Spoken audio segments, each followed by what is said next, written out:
sure, absolutely. It's Michael Melindy with Rolling Out. Rolling out. Yes, we are rolling out, and this was such a funny film. I mean, how was it getting into these characters? Because honestly, it was my favorite part was watching you guys in character, in costume, in makeup. And what was that like? It was amazing. Initially, when we signed up for it, I don't think we processed No. the 3 hour 3 hours. No. process of getting the prosthetics. But over time, we got that time down to about 2.5 hours. It became therapeutic and so fun once we really saw each other, in character. Yeah, Amazing. once that finished and you actually put on your jersey or whatever they had you outfitted in that day, and you were actually on set and you're looking at one another and everyone's walking in their old man walk. I think that's the joy of movie making kind of came to life. Absolutely. Yeah. I mean, Uncle Drew, it's really just a fun story, and it kind of just obviously pays homage to something that is so special to basketball, which is Rucker Park. So, I mean, seeing the street element come to life on the big screen, I mean, how exciting was that for you guys to see? Man, it was awesome. It was awesome, especially paying homage to the Rucker, with this film.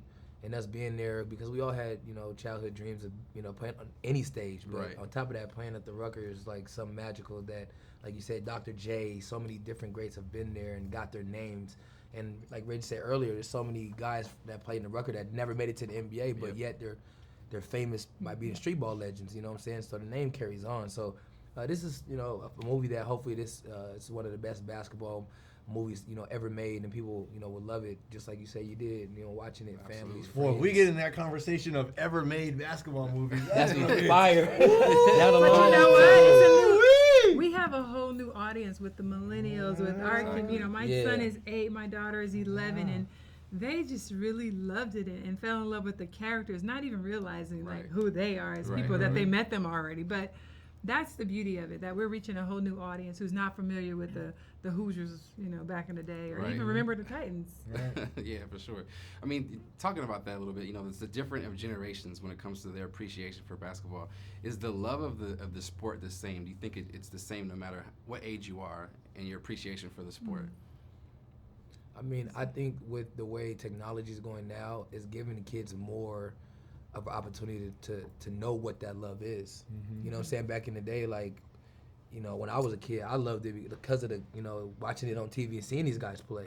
Without it, I don't, like, how would we know who they are? And now it's so easy to get on your phone and look at whatever you want to look at, basketball-wise stats, and going back and watching YouTube old videos of different guys. I make my kids watch throwback guys that played before, so you guys to see where all these moves really came from. Right. You know what I'm saying? You got to know the game. You got to know who, it's not Educate it wasn't the Curry young first. bloods. It wasn't Curry's and you know what I'm saying? The guys before then, you got to know, who the guys were back in the day beforehand. Right, So. right. And speaking of those young bloods, there's a lot of people today who, there's a lot of talk going around about who's the greatest, the GOAT of all. But what are your guys' thoughts about being called the greatest of all time, given the differences in the way that the style of the game is played, from the hand checking to, today there's a lot more freedom to be. That's why I try to stay away from that, because different eras and different rules, and it's hard to, if people want to equate LeBron James, Michael Jordan, people forget about Kareem Abdul-Jabbar, who had a skill set and a shot that was unguardable in the sky hook. Nobody's brought it back. And no one, right, I mean, that's Even one bigger. shot that has never, ever been duplicated. So, and then the skill set of a Hakeem Olajuwon at that size to Footwork. be that talented. So I don't like comparing, because you can't. And today's generation, which is predicated a lot on that three-point line, where Steph Curry is a genius, versus 90s or 80s basketball, it's totally different. So you can't, I try to tell people to stay away from the GOAT. Appreciate LeBron now in this era while he's playing. Appreciate Kobe while he was playing. Mike, Kareem, Wilt, Shaq. You got to appreciate those guys while they're in the moment. Kevin Durant, appreciate it now. Yep.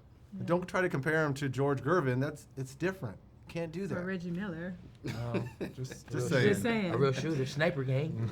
He was the real first sniper You gang. want a real killer? Yeah, you He's feel over me? here. Real killer. For sure. We appreciate you guys' time. We look forward to more of your work and hope Thank you guys you. go on camera for many more Uncle times. Drew too. Yeah, word. Absolutely.